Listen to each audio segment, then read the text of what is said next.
নামাজ অবস্থায় চোখের পানি গড়িয়ে পড়লে কি নামাজ নষ্ট হয়ে যাবে? নামাজ অবস্থায় যদি আল্লাহর ভয়ে চোখের পানি পড়ে তাহলে সেক্ষেত্রে নামাজ নষ্ট হওয়ার তো প্রশ্ন ওঠে না, বরং নামাজের কোয়ালিটি মান আরও ভালো হবে ইনশাআল্লাহ।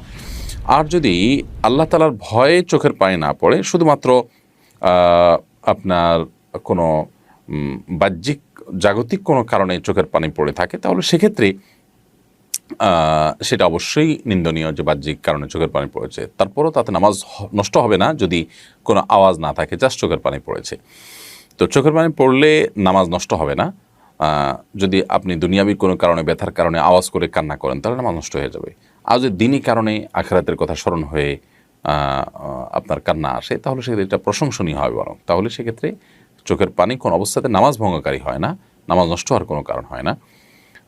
তবে সেটা যদি আখিরাতের কারণে হয় তাহলে সেক্ষেত্রে সওয়াবের বিষয় সেটা আরও প্রশংসনীয়।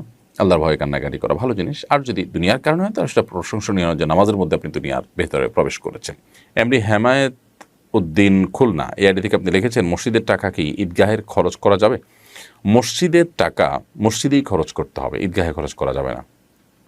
যদি ঈদগাহটা মসজিদের অধীনে থাকে, মসজিদের সামনে যেরকম জায়গা থাকে ঈদগাহের অধীনে, তাহলে সেক্ষেত্রে মসজিদ এবং ঈদগাহ কমপ্লেক্স হলে কমপ্লেক্সের টাকা সেখানে খরচ করা যাবে। কিন্তু যিনি মসজিদের জন্য দিয়েছেন বা মসজিদের জন্য যাদের কাছ থেকে টাকা নেওয়া হয়েছে তাদের টাকা মসজিদেই খরচ করতে হবে, এটাকে অন্য কাজে খরচ করা যাবে না। কারণ নসল ওয়াকিফে কানাসে সারা ইসলাম ফিকহের একটা গুরুত্বপূর্ণ মূলনীতি হলো দানকারী যে উদ্দেশ্যে দিয়ে থাকেন সেই উদ্দেশ্যে ব্যয় করতে আমরা বাধ্য। এটা শরীয়ত প্রণেতা আল্লাহ এবং তার রাসূল সাল্লাল্লাহু আলাইহি ওয়াসাল্লাম যেরকম নির্দিষ্ট করে দিল এটা করতে হয়। কোনো দানকারী যদি কোনো কিছু নির্দিষ্ট করে দেন যে এটা মসজিদ, এটা মাদ্রাসা, এটা অমুক, এটা তমুক কাজের, তাহলে সেখানে সেটা ব্যয় করতে হয়।